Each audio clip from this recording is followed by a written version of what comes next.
Next speaker that we have today is Dr. Colin Mendelsohn, one of Australia's leading tobacco addiction specialists and a vocal advocate for vaping.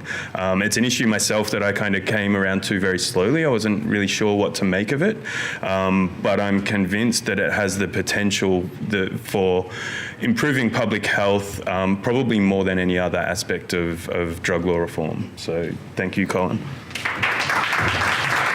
Okay, so hi everyone, thank you for coming along to hear about me talk about my favourite subject. As you'd be aware, electronic cigarettes in Australia are a very contentious issue. We have two camps vigorously and passionately opposed to each other with their views, but this is all based on the same evidence base. We have a whole lot of evidence now, and people are looking at the evidence in different ways and interpreting it totally differently. And this presentation is about trying to make sense of that. How are we looking at the same evidence and coming up with totally opposed views? I have no conflicts of interest, just to declare that up front.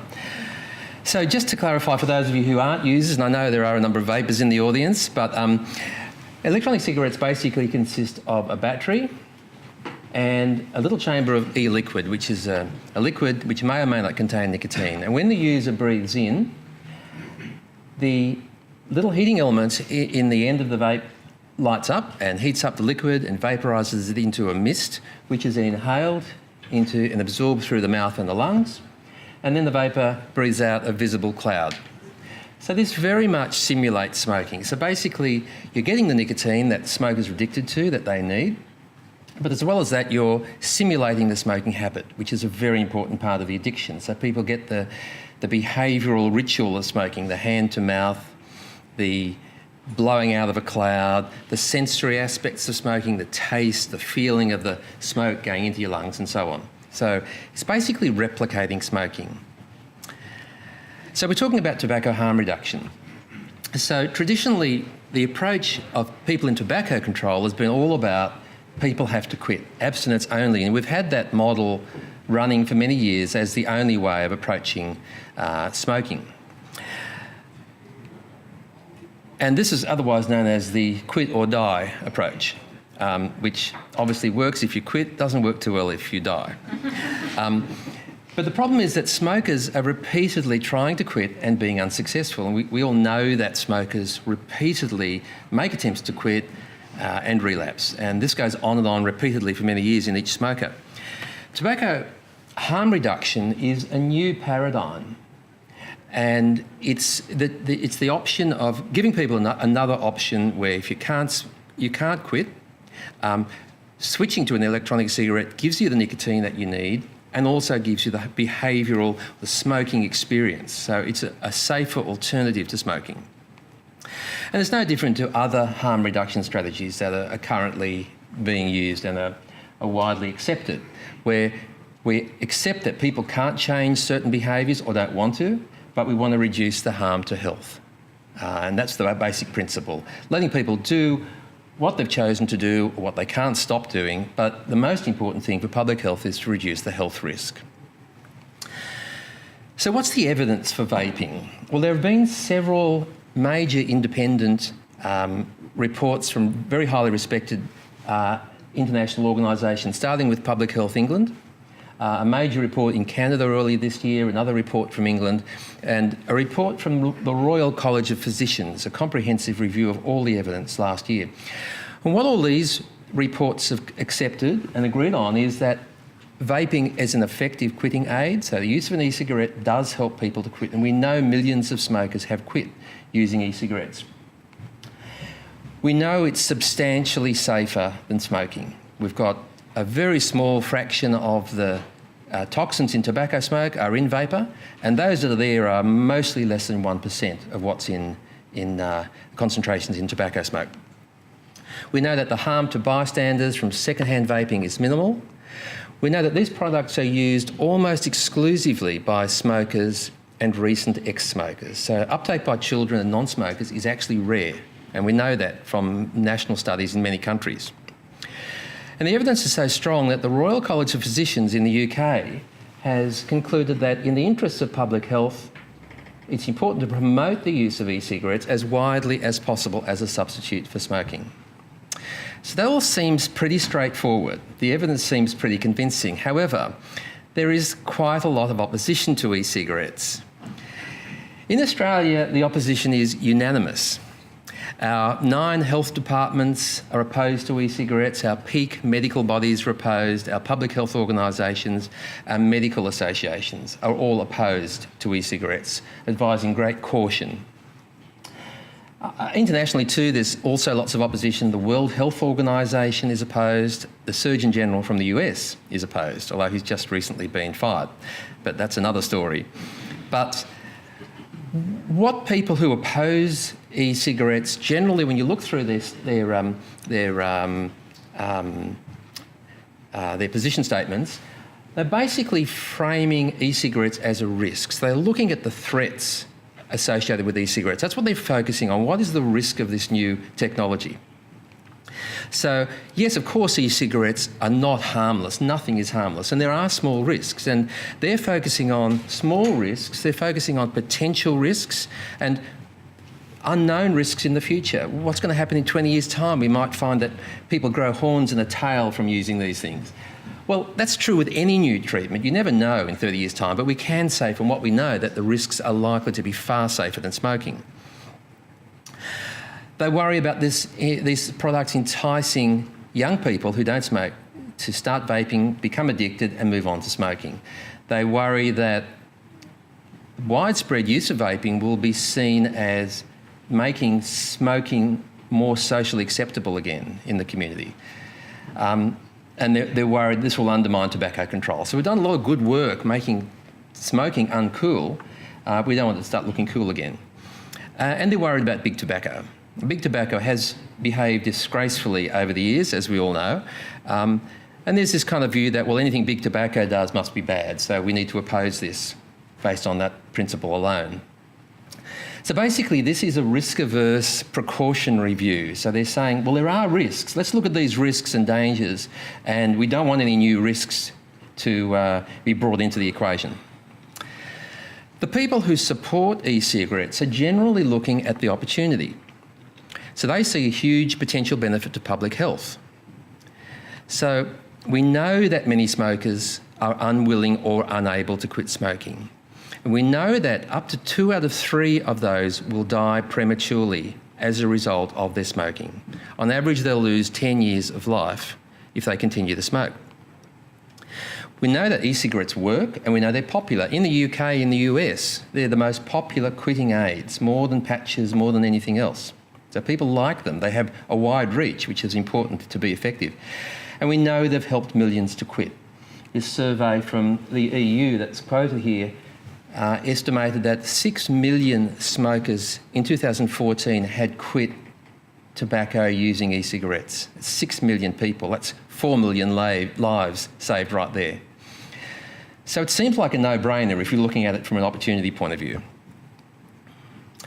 Just to clarify the legal status in Australia, the devices themselves and the juice that's used in them without nicotine are legal and approved, and you can purchase those freely. But once you start introducing nicotine, which of course is what the smokers need, you have problems because nicotine, it's illegal to possess and use in Australia. Now, that's based on our national poison standard, which is our poisons categorisation. It's regarded as a dangerous poison. But what's extraordinary is the poison standard specifically exempts nicotine in tobacco. So you're not allowed to use low concentrations of nicotine to help stop smoking, but you are specifically allowed to use nicotine in combustible tobacco, which is the most lethal consumer product ever invented. So I think that speaks for itself. And Australia is increasingly out of step with other countries.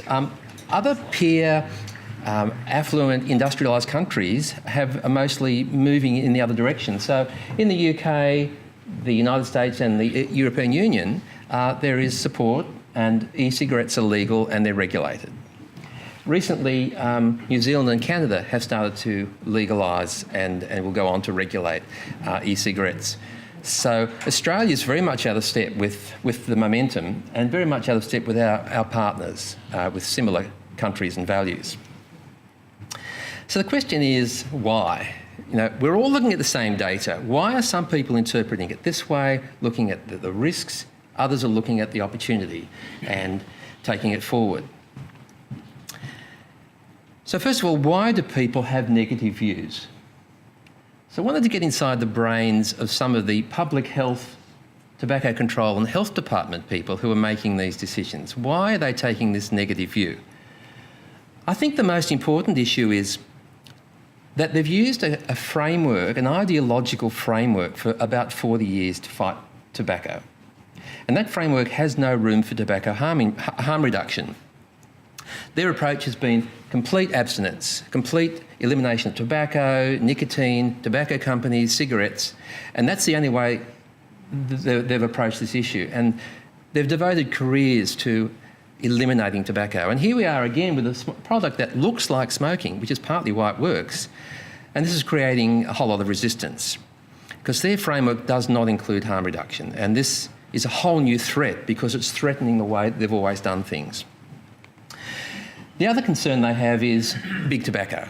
So yes, look, big tobacco has behaved disgracefully, but that doesn't mean everything they do now is automatically bad. But people who have campaigned against big tobacco all these years, some of them are saying, well, they can't possibly be part of the solution. We don't trust them. They've done so much wrong before. They can't possibly help us to resolve this problem, whereas in fact they actually are. For them, there's an advantage. If they're going to lose smokers anyway, they may as well shift to their brands of e-cigarettes. So they actually are part of the solution, I believe. Another reason behind these negative views is amongst public health, this is a threat to the status quo. This is not the way we do things. We've always done it a different way. And also, we didn't think of it. So that's really annoying because this is a really effective method that someone else thought of and they're imposing on us and we're the experts. So we don't like it. If we'd thought of it, that would be quite different. There's not a lot of sympathy for smokers. There's this view within public health that smoking is sinful. You know, it's a weakness. They should just bloody stop. We've been telling them for years, what is their problem? And the other problem is that vaping's actually enjoyable. And the pleasure police have really been distressed about that. So people are using an addictive drug and actually enjoying it, and you want us to legalise this? So it goes against everything they've stood for. So the view on vaping within some of these organisations is a shared belief, and it's supported by peer pressure and supported by arguments against the alternative narrative. So they together acknowledge that this is the way we do it. If you're going to stay with us, you basically have to follow our narrative. And there are consequences for not doing that. So you get less funding for research, there are career and status repercussions. So these are other reasons when you're in this particular place and this mindset within those organisations is very hard to change.